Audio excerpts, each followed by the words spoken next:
vodiyliklarning kuchini mana endi ko'rdim aka. Kecha bitta videomga like bosing dedim. Like bilan ko'mib tashlash, senga like kerakmi deb. Gap bo'lishi mumkin emas. Vodiy, sizlar so'ragandinglar, men shu yerga keldim. Akalar, lombozni agarda mansardan ustiga qilsak qanaqa bo'ladi, yechimi qanday bo'ladi dedinglar. Xuddi shunaqa joy topib qo'ydim va sizlar uchun polni obzorini qilib beraman. Xullas videoga bitta like bosib qo'yasiz, qolganini ko'rsatamiz. Mana qaranglar, chiroyli qilib firma to'qib qo'yishgan. Firmani balandligi taxminan 30-35 sm. O'sha joyga apalibkani tashashganda, apalibkani ustiga XP Penaplex tashab turib, uni ustidan 10 sm yoki 15 sm polistiren lomboz qo'yishgan akalar.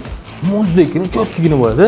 Yozda ham, qishda ham xuddi shu tepada saqlaydi, chunki umuman issiq sovuq tepadan o'tmaydi va oson yechim bo'lgan tayyor fermani ustiga uni ustidan teng mashincha balandlikda tunka qilib olishgan.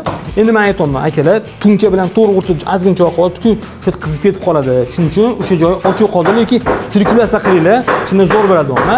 Xullas siz mansarda qilmoqchisiz. Mansardingizda izolyatsiyasini nima qilish bilmaysiz. Pastdan pena sepib ko'rsammikin, minivata qo'yib ko'rsammikin, effekt bo'ladimi, bo'lmasmi siz mashina effekti bo'lishiga men javob beraman. Pastda raqam qoldirgansiz, pastda raqamlar chiqasizlar.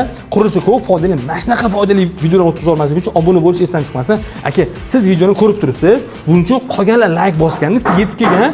Endi siz qolganlar ko'rish uchun bitta like tugmasini bosib qo'yasiz. Ziqnaylik qilmaysiz. Assalomu alaykum.